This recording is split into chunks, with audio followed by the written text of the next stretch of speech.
Welcome everybody to this end phase video for the Battle of Albion 8, the third phase in the Albion Prefecture campaign. I'm Jason, the creator of the Kalidasia universe, and in a moment here, we're going to decide the fate of the planet. And now, if this is the first time you've watched one of these videos, what I am doing is I'm taking the results from convention events that have been run, and I'm mixing in results people have submitted through the website, and I'm using all of this to set up some parameters for a dice game that's going to be used to decide whether the Heragul or the Heragul captures the planet of Albion 8. Now, one big change for this phase is that the rules of the dice game have changed to make things a little bit more interesting. Hopefully, that's the goal anyway.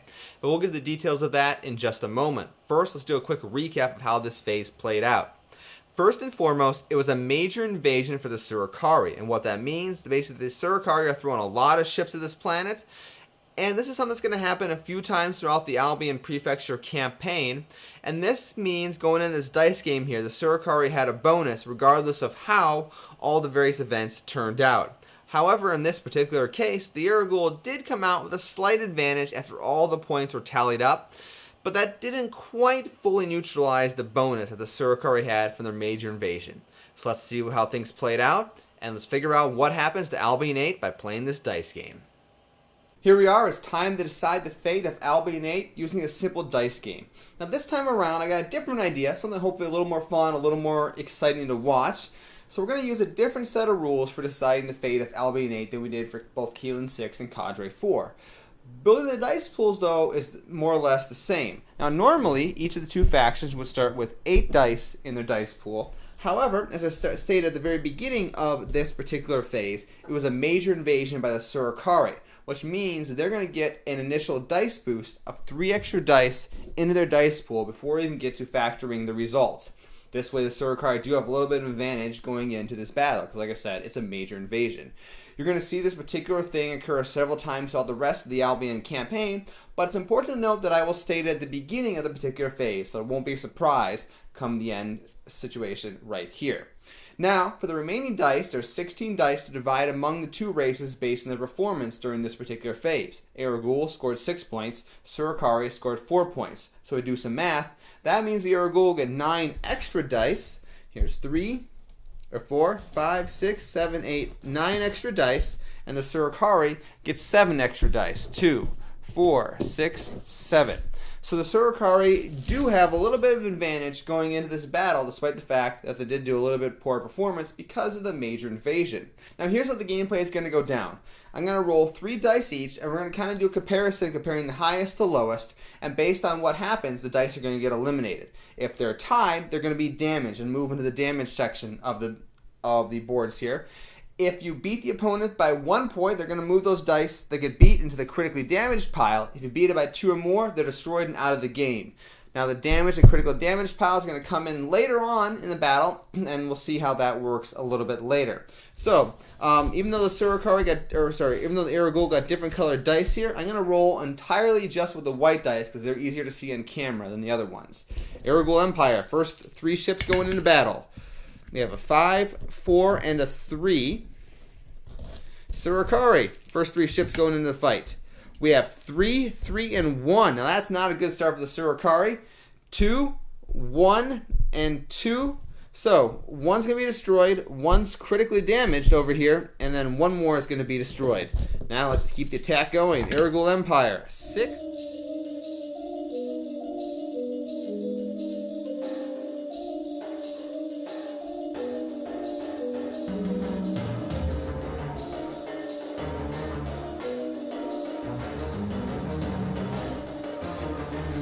We have 1 each here in the last standing front line area. 4 for the Heragul Empire. Heragul, well, okay, that's a way to do things. Now we're down to the damaged and critically damaged things. It works the same way. We're going to move them up. However, since they're already damaged, if they're tied, they go to the critical damage pile. Any differences, they're destroyed and out of the game. So, first 3 dice, stepping up. Technically, that was a 2. It's okay. Well, it's got to be in the middle. So 6, 5, 5. Whoops. 6, 5, 5 in that initial roll because I had one rolled out of the thing. And we have a 4, 1, 1. That's just 3 of those dice just gone.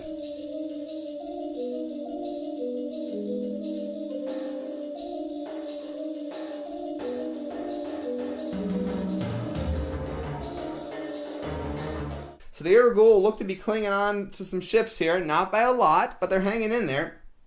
Let's move on in. Bring the Surikari are running into now their critically damaged dice. Anything but a win is basically a destroy for the Surikari guys at this time. 5, 3, and 1.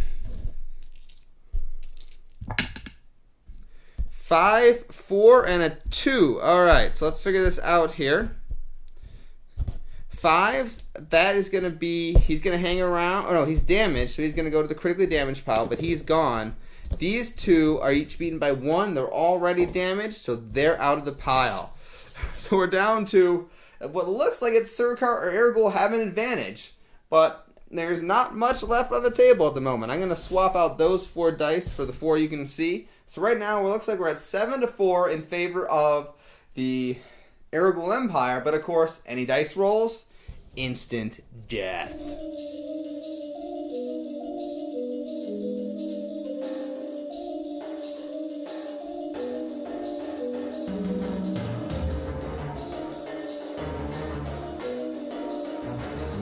Four, 2.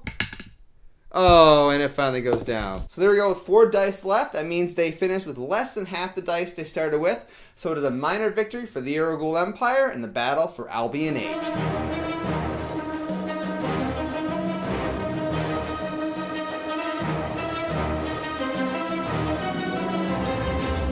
Well, there you go. The Heragul have achieved a minor victory in the battle for Albion 8, despite the fact that this was a Surikari major invasion.